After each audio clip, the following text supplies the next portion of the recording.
O Rabi Eleazar começou aqui com o versículo: Peça para você um sinal do Senhor, seu Deus, peço na profundeza ou nas alturas. Isso é o Isaías 7,11. Ele disse, levando em consideração que a palavra ot, aqui nesse versículo, significa sinal. Aqui é usada em hebraico, no hebraico talmúdico, como um significado letra. Então, vamos olhar aqui e vamos perceber como funciona a linguagem da Torá. Vamos, ó, peça um sinal ao Eterno, seu Deus, em qualquer lugar, até o Sheol ou até o céu. Sheal, Lehá, Ot, Maim, Adonai, Eloheiha, Ha-Ki, She-Alá, O, Hagaver, Le-Ma-Alá. Então, o que significa aqui na Torá? Que toda vez que eu vejo a palavra Ot, eu estou falando de letras hebraicas. O significado da leitura, peça um sinal, olha, na linguagem talmúdica significa letra ou letras hebraicas, significando que toda vez que Deus ele vai dar um sinal para o cabalista, vai ser através de letras hebraicas. As letras hebraicas, elas são entidades espirituais e cada uma delas está no mundo espiritual, e essas letras foram usadas para construir o nosso mundo e todas elas têm um grande significado. Tanto é que o bem ou o mal é a organização dessas letras de uma forma proativa ou negativa, mas também depende do CRI. Observe que na aula anterior a gente falou sobre Melquisedeque. Se nós reorganizamos as letras, a gente tem aqui a palavra CRI, não é? Kaf, Lamed, Yud, CRI. Então, Men, CRI. Por que Men, CRI? Porque o Men está ligado a Maine Kuvim, a geração de um feto, a geração de almas dentro da palavra CRI. A palavra CRI vem de Kaf, que é Cohen, Lamed, que é Levi, e Yud, que é Israel. Então, todas essas linguagens dentro da Torá têm a ver com um ser humano. Ou seja, o Cri, que é gerado, não é, dentro do Mem, e vai se tornar um tzadik, rei da Shalom, rei da paz, rei daqueles que realmente compreendem essa Torá. Então, toda vez que nós vemos um homem apegado à Torá, nos níveis de entendimento da Torá e não em outros níveis, nós estamos vendo alguém que tem que promover a Shalom, a paz, a unificação de almas. Nesse caso, nós temos aqui então que esse sinal de Isaías são as letras. Então, o que acontece aqui? Ele vai continuar. O seguinte, comparamos gerações anteriores e posteriores e descobrimos que as primeiras eram versadas em uma sabedoria superior, com a qual sabiam combinar as letras que foram dadas a Moshe no Monte Sinai. Até os pecadores de Israel conheciam as profundas sabedorias contidas nas letras. E a diferença entre letras maiúsculas e menores, né, maiores e minúsculas, ou seja, as letras como nós vemos lá, maiores, menores ou até intermediárias. E como fazer as coisas com elas neste mundo, está vendo, através da meditação. Pois cada letra transmitida a Moshe costumava ascender como uma coroa sobre a cabeça do santo, da Santa Raiote celestial, descrito em Ezequiel 1, que voava com eles através do éter, que se encontra abaixo do refinado e incognoscível éter superior. Haviam letras grandes, letras minúsculas, intermediárias. As letras grandes vieram do templo mais alto e mais escondido, chamado Erral, e as letras menores vieram de outro templo inferior, e ambos os tipos de letras foram transmitidos a Moshe no Sinai, juntamente com as suas combinações ocultas. Muito bem. Hoje a gente vai dar uma olhada em uma análise sobre essa questão de Isaías. Isaías, na verdade, Isaías tinha 3 filhos.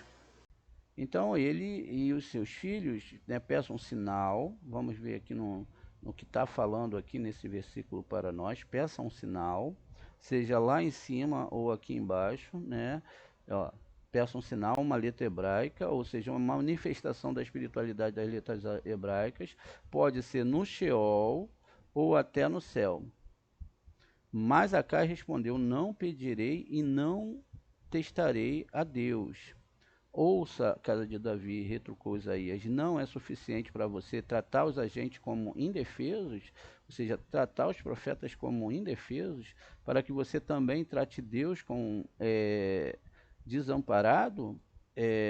O que significa que Deus quer dar um sinal e você não quer receber. Certamente meu soberano lhe dará um sinal, mesmo assim. Veja, a jovem já está grávida. A jovem está grávida, ela não ficará grávida e preste a dar à luz um filho, desde que ela chame seu nome de Emanuel. O próprio Isaías era um sinal e vocês depois podem conferir isso no capítulo 20 de Isaías. Ele mesmo era um sinal para aquela geração. Muito bem. Diz aqui, quando ele aprender a rejeitar o que é mal e escolher o que é bom, as pessoas estarão se alimentando da coalhada de mel. A situação aqui é que Jerusalém ele estava sobre um cerco, exatamente de uma junção que foi feita entre dois reis, um rei que era israelita e outro rei de outra nação, como é descrito lá em cima, no primeiro versículo aqui de cima. E esses reis, eles cercaram a cidade, então eles se alimentariam de coalhada e mel, porque eles não tinham como sair para plantar. Então a única coisa que eles tinham como manter lá dentro era a coalhada e o mel. Por isso que isso é falado aqui. E aí diz que antes que esse rapaz saiba rejeitar o mal, escolher o bem, o terreno cujos 2 reis você terá, teme será abandonado. Veja, o terreno é a terra, não é o local onde poderá se fazer plantações. Muito bem, essa é uma das metáforas e uma das questões que nós vamos construir aqui. Veja, então Isaías ele tinha 4 filhos. O primeiro filho, segundo Isaías 7,3, né? Então o Senhor disse, então disse Hashem a Isaías: agora vai ao encontro de Arrás, ou Acais, tu e Sheá e Achuve, veja, Sheá e Achuve, teu filho, ao fim do canal tanque superior, para o caminho do campo do lavandeiro. Isso, e Isaías 10, 21 vai continuar. Esse era o nome do primeiro filho. Continua. Um remanescente retornará, ou seja, Sheá e Achuve. Então, essa palavra Sheá e Achuve é um remanescente, um remanescente de Jacó, o Deus poderoso ou poderoso herói, pois eis que o teu povo Israel será como a areia do mar e um remanescente dele retornará. Ou seja, Yashuv, e aqui é feita uma troca entre Beit Lam e de Bo, não é? Bo retornará e verá Deus. Sheá, Yashuv e Bo. Um decreto de destruição está determinada, transbordando em justiça. Veja, o primeiro menino era esse sinal, o sinal de que um remanescente retornará. Essa é a grande verdade. Vamos ver aqui no texto de Isaías 10, 21 e 22. Apenas um remanescente retornará, apenas um remanescente de Jacó para o Deus poderoso. Não é? Então, Sheá e Achuve, o nome do filho de Isaías. Então apenas um remanescente retornará. Vamos continuar aqui então. E como a gente explicou, né, a realização histórica desse sinal é encontrada na celebração de Pêssah, segundo a Crônicas 30, 1 ao 6 ou 10 ao 11. Vamos olhar aqui então como está se cumprindo essa questão da Torá exatamente dentro daquilo, não é, que está sendo falado ali no nosso slide, ó, 30, de 1 ao 6.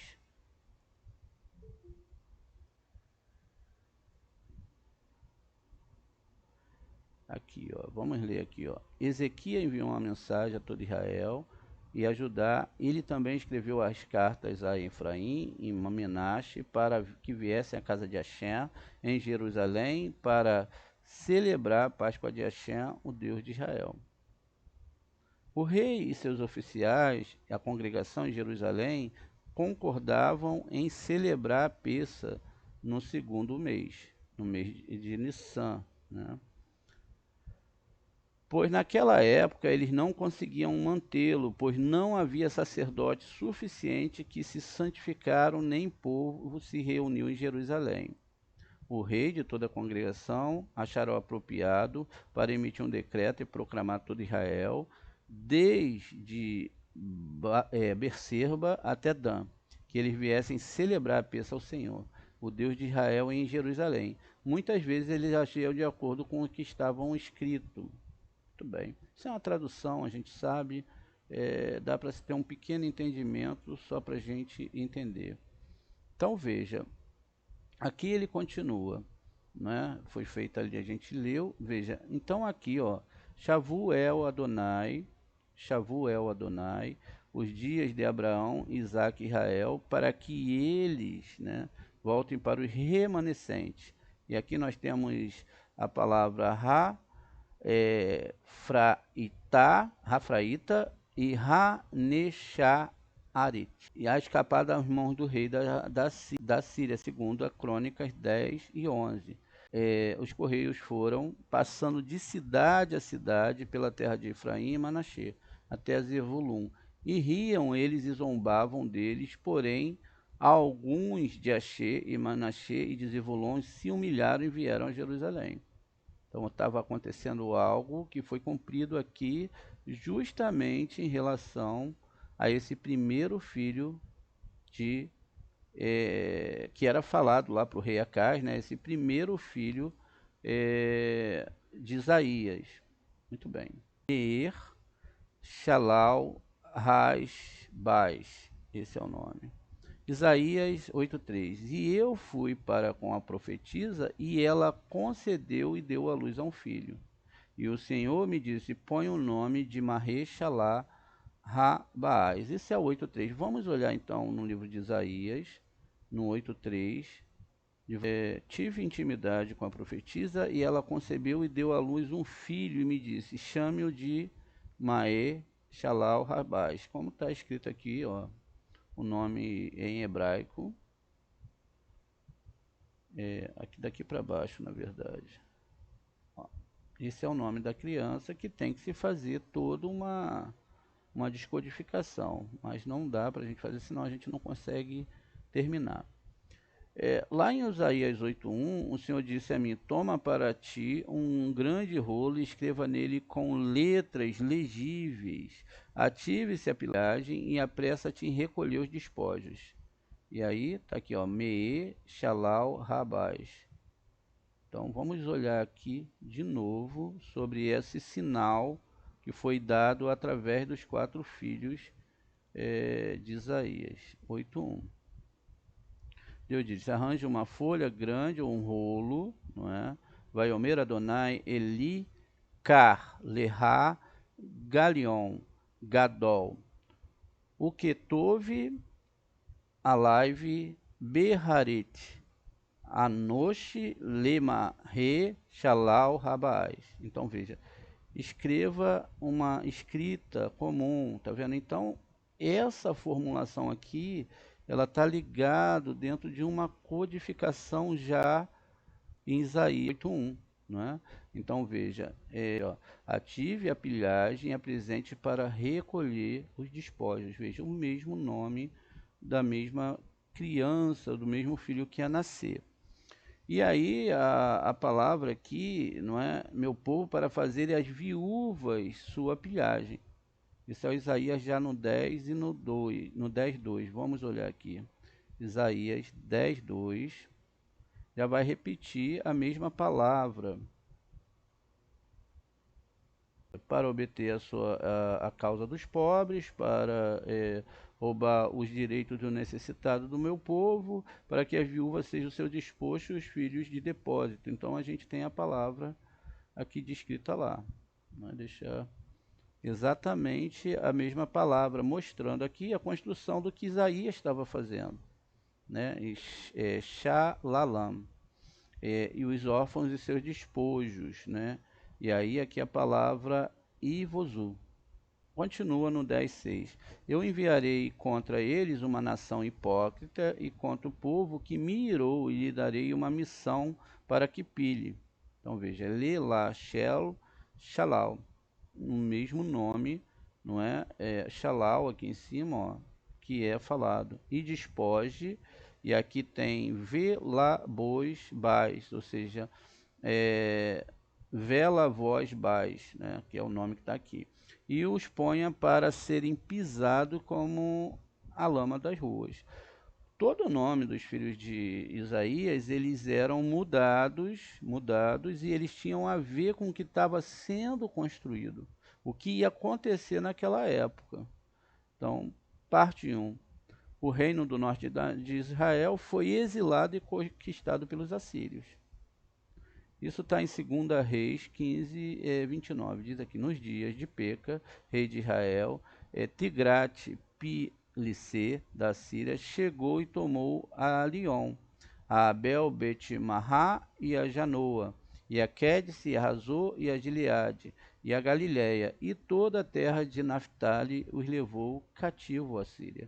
Então, mais uma vez, aqui o segundo filho de Isaías está sendo cumprido dentro da própria Torá em 2 Reis. E continua aqui no 17, 3 e 4 de 2 Reis.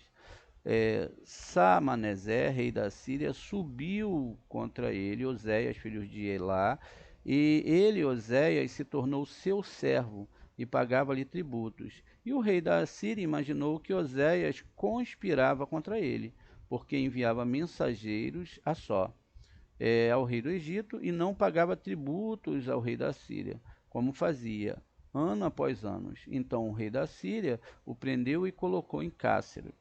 No 2 Reis 17, 5, 6. O rei da Síria subiu por toda a terra e chegou até a Samaraia e sitiou por 3 anos. No 9º ano do reinado de Oséias, o rei da Síria capturou Samaraia e o exilou em Israel, na Síria, e fez-los habitar em Halá, em Abor, junto ao rio de Gozã e nas cidades dos Medos. Ou seja, o cumprimento aqui da primeira parte, da parte 1, foi exatamente esse segundo filho de Isaías. Muito bem. Ainda continuando com o segundo filho, o cumprimento da segunda parte do que foi predito nas profecias que nós salientamos, não é, aqui em cima, né?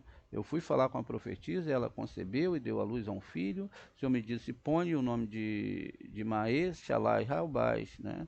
O Senhor disse a mim, toma para si o grande rolo e escreve nele, porque com letras legíveis, ativa-se a pilhagem e apressa em recolher os despojos, para perverter o julgamento dos cansados e para roubar o direito dos pobres ao meu povo, para fazerem que as viúvas suas pilhagens, vejam o mesmo nome dele se repetindo, e os órfãos seus despojos, que eu enviarei contra ele uma nação hipócrita, contra o povo que me irou, e lhe darei uma missão para que pilhe. Exatamente o nome de novo, do filho de Isaías. Muito bem.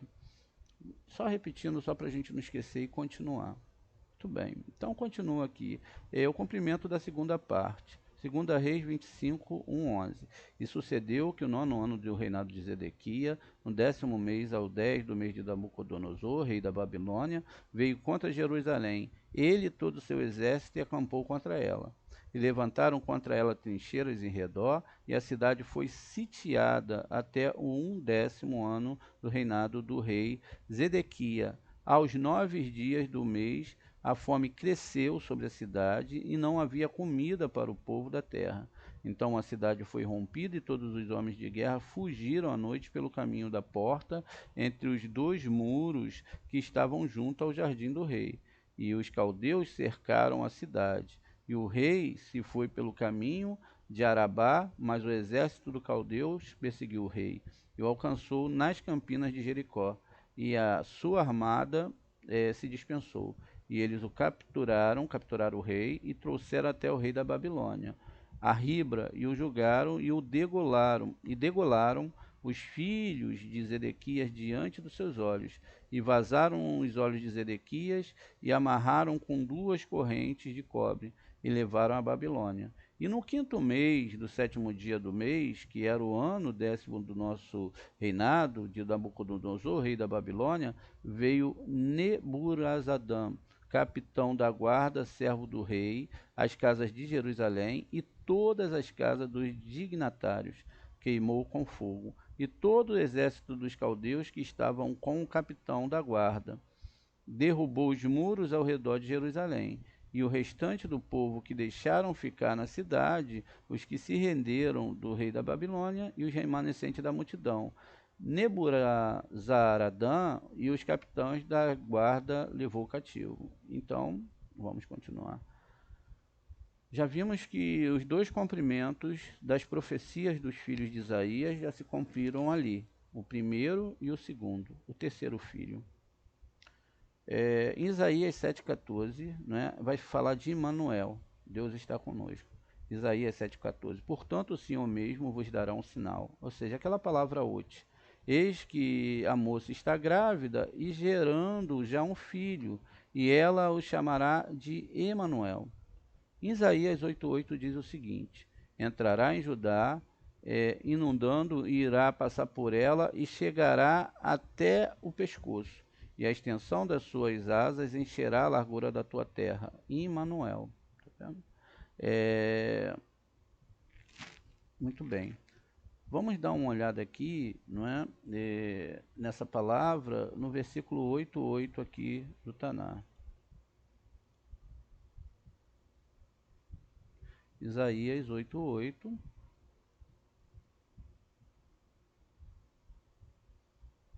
A gente vai ter aqui, ó, a palavra está separado, mas vamos juntar aqui. Immanuel, tá vendo? A mesma palavra aqui construída.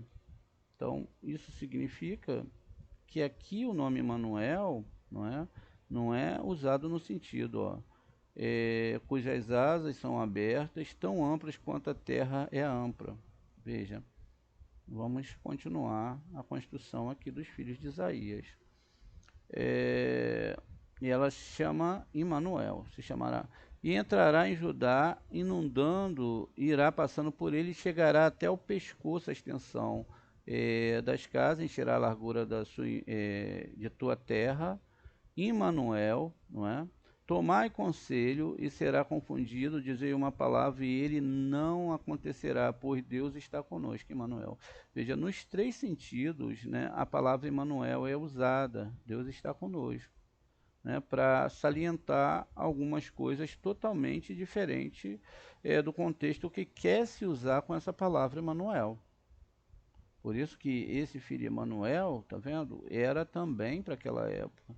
A promessa de Isaquias a seu povo. Segunda Crônicas, seja forte, tende bom ânimo, não temais nem vos espantes por causa do rei da Síria, nem por causa de toda a multidão que está com ele. Porque aquele que está conosco, Emanuel, é maior do que o com que eles está. O braço de carne, mas conosco o eterno nosso Deus. Aqui a palavra Ve Imanu Adonai Eloheinu, para nos ajudar e para guerrear por nós. e o povo descansou na palavra de Ezequias, rei de Judá. Ou seja, mais uma vez a palavra Emanuel, mostrando a conexão do que está acontecendo agora com o terceiro filho, não é? O terceiro filho aqui de Isaías. Essa é a primeira parte do cumprimento. A segunda parte, Deus estava com a casa de Judá. 2 Crônicas 32, 22. O Senhor livrou a Ezequias, aos moradores de Jerusalém, da mão de Senharive, rei da Síria, e das mãos de todos os outros, e todos os lados os guiou. Continua aqui. Aqui vai ter alguns nomes que são, né, atributos desse nome Emanuel. Aviel, que é Abiel, vai estar lá em 1 Samuel 9:1, 14:51 e 1 Crônicas 11:52. Deus é meu pai, Ave significando meu pai e El significando Deus. Então veja, aqui a gente ainda não está na construção das sefirotes, a gente só está fazendo uma análise dos 4 filhos de Isaías. O outro nome é Aviar, ou Abiá. Era um nome de 8 pessoas, aqui de 2 pessoas, aqui de 8 pessoas, não é? Em 1 Samuel 8:2, em 1 Reis 14:1, Neemias 10:8, 1 Crônicas 2:24, 3:10, 7:8, 24:10 e 2 Crônicas 29:1. Deus é meu pai, Ave significa meu pai, e Yahu significa ele é Deus, né? Ou a primeira parte aqui do tetragrama. E ave a gente sabe, né, que é Rorimá, mas a gente não está fazendo essa construção ainda.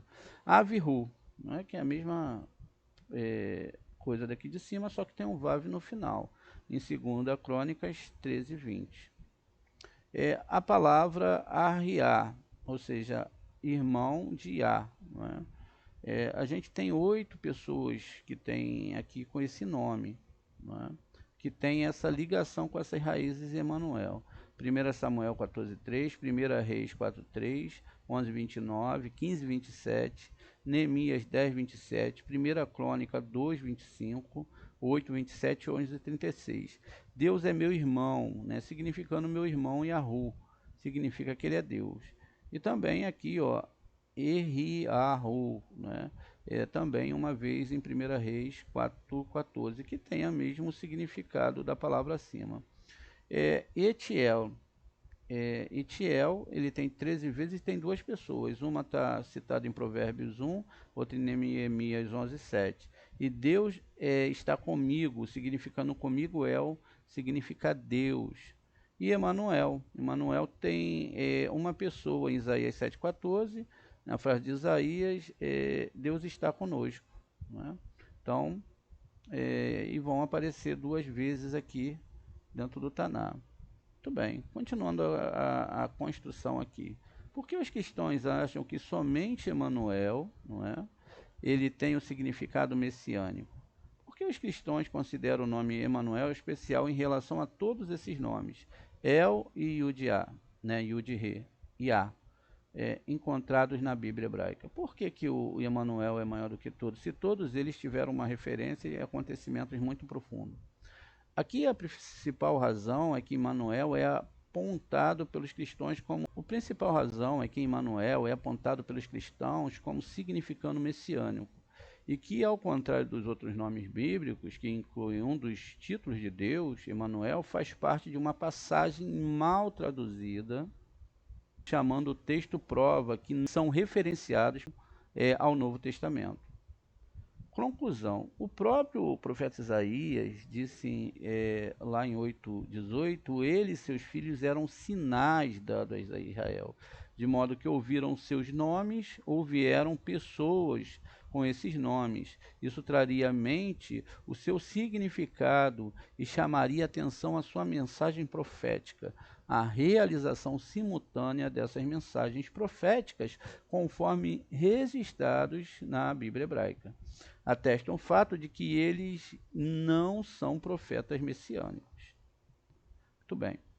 A gente fez essa construção, não é, de 3 filhos, dos filhos de Isaías, E o próprio Isaías também era um sinal, um ot, uma mensagem de coisas que aconteceriam e já se cumpririam dentro do Taná.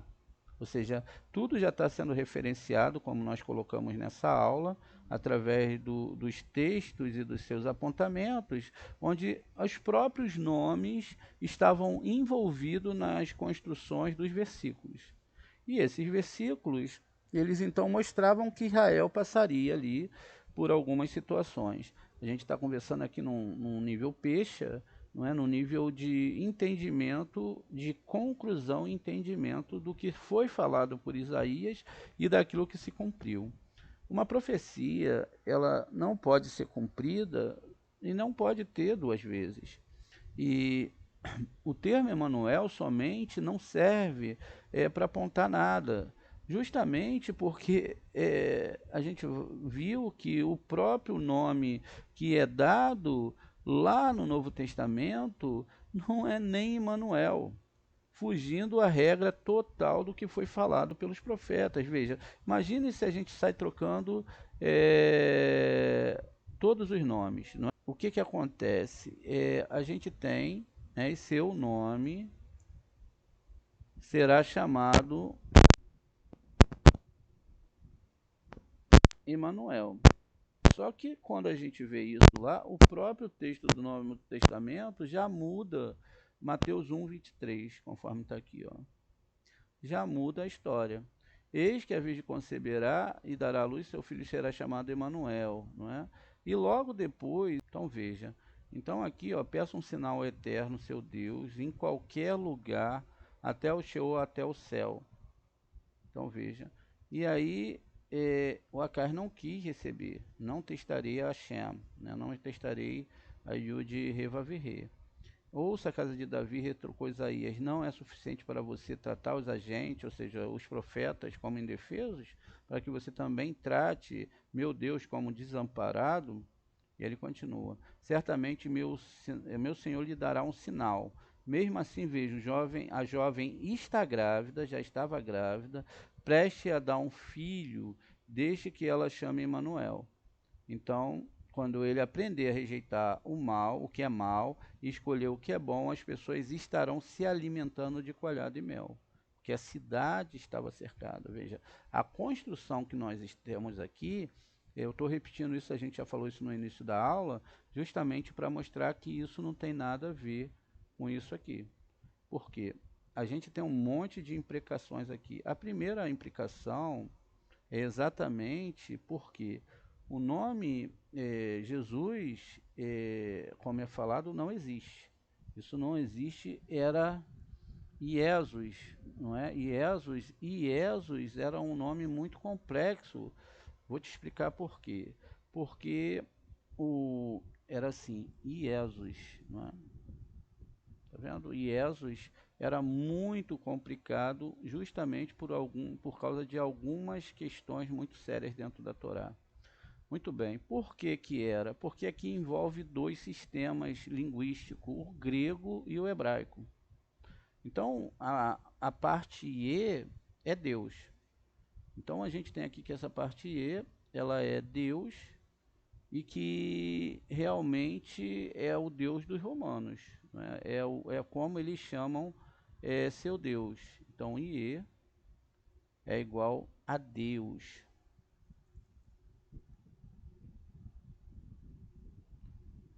E SUS é igual a cavalo. Por isso que Deus falou, não volte para os cavalos do Egito. Veja, essa construção de Deus cavalo, o nome Jesus, quer dizer Deus cavalo. Se Deus cavalo é um pouco estranho para a linguagem da Torá, do Taná, exatamente, não é? Por causa da construção de que isso gera aí um ser híbrido, não é? Um ser híbrido, Deus cavalo. Eu nunca pesquisei sobre existir um deus cavalo dentro dos gregos, né? Não sei se existe um deus com esse sistema. Veja, como é que isso soa estranho para o conhecedor fundindo-se dois idiomas, sus, que em hebraico é cavalo, e que é Deus em grego. Então, veja, esse nome aqui, para aqueles que o chamam, não é? Eles são exatamente uma divindade. Para o entendedor, ele está vendo aqui, ó, que é Deus cavalo. Outra questão é que esse SUS aqui, ó, e esse, verdade, desculpa, essa parte, esse I aqui trocou para um J. No ano de 1480, por aí, um francês teve que fazer uma adequação no idioma espanhol, da língua latina, e ele acaba trocando esse iud aqui, esse iota, né? Ele troca por um J. Então, se torna, então, a partir desse momento, esse nome aqui. Veja, exatamente é assim que a história conta. Então, esse é o nome original que foi trocado pelo J, tiraram né, o Jesus, não é? E não tem construção nenhuma. Outra questão aqui é que, no caso do nome, do próprio nome Yeshua, como as pessoas muito defendem, ele tem um problemão daqueles. Por quê? Eles querem imitar a questão de Yehoshua. A gente já falou isso algumas vezes com vocês, não é? Sobre essa questão desse nome aqui, mas a gente está construindo porque alguns alunos falaram, mestre, eu preciso muito compreender essa história mais profundamente. E o que que acontece com isso? A gente Jesus, né? E é Yeshua, né? Yud, Shin, Vav e o A em final.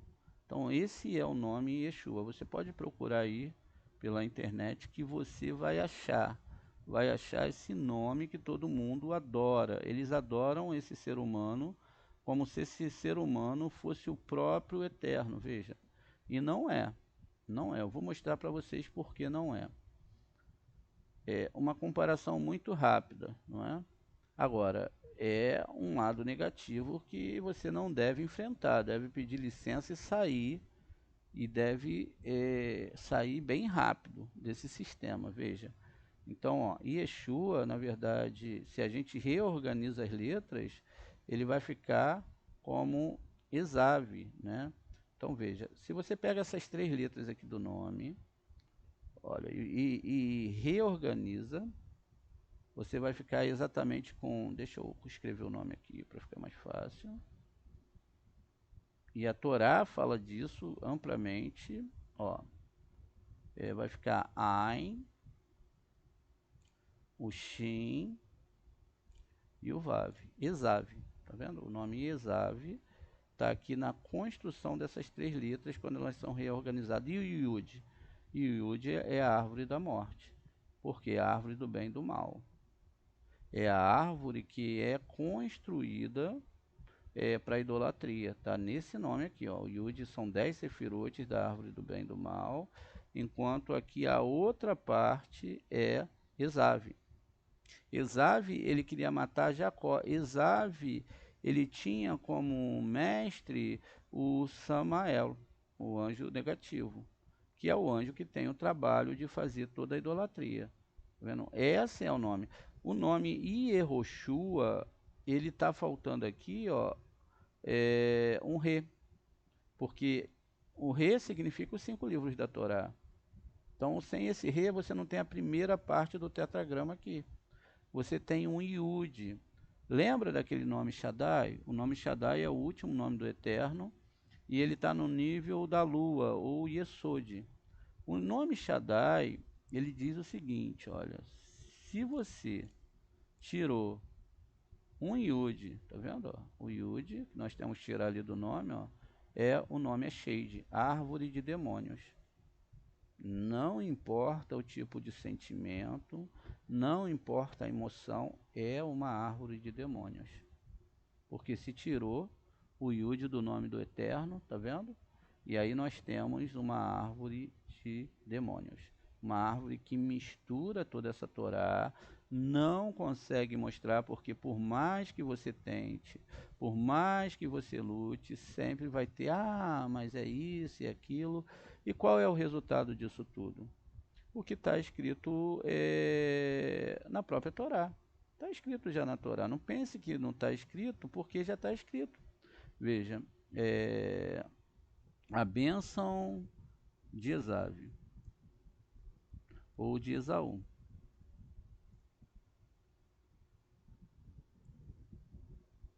Espera um instantinho, estava em hebraico no teclado.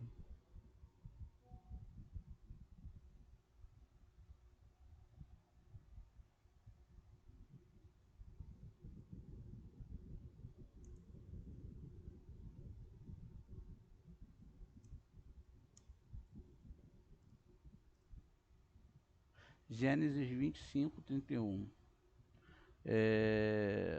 Não é. Gênesis 25. Vamos ver aqui. Bereshit 25.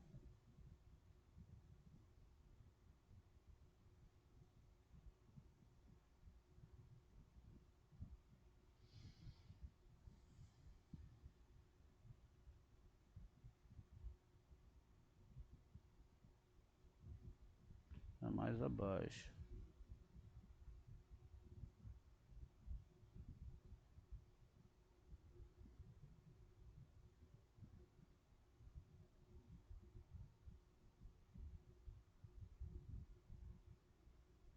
Caramba, que difícil, hein?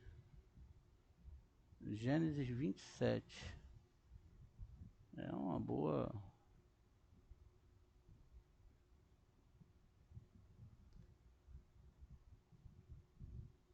Jacó bota a roupa de Esaú, né? E aí depois o Esaú vai chegar sobre para querer a sua bênção, né? O Esaú não quis, porque ele ia morrer nesse mundo e não queria morrer para esse mundo. Ele queria era viver com a Torá e para esse mundo, né? E então depois que a bênção é dada, depois a gente vai discutir essa parte porque não tem tempo. Ele continua aqui, né?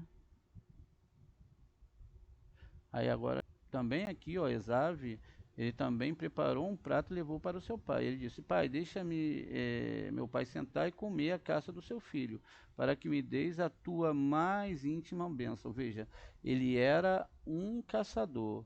Eis que eu os ensinarei a ser caçadores de almas. Né? Joguem as redes, é isso que está escrito. Isso, essa palavra de caçar na Torá está escrito lá: me livre da armadilha do passarinheiro. Seu pai Isaac disse: Quem é você? Ele disse: Eu sou o seu filho Esaú, o primogênito. Isaac foi tomado por um temor muito violento. Quem foi então? Ele exigiu que caçou a caça e trouxe para mim. Além disso, comi dele antes de você chegar e eu abençoei agora. Ele deve permanecer abençoado.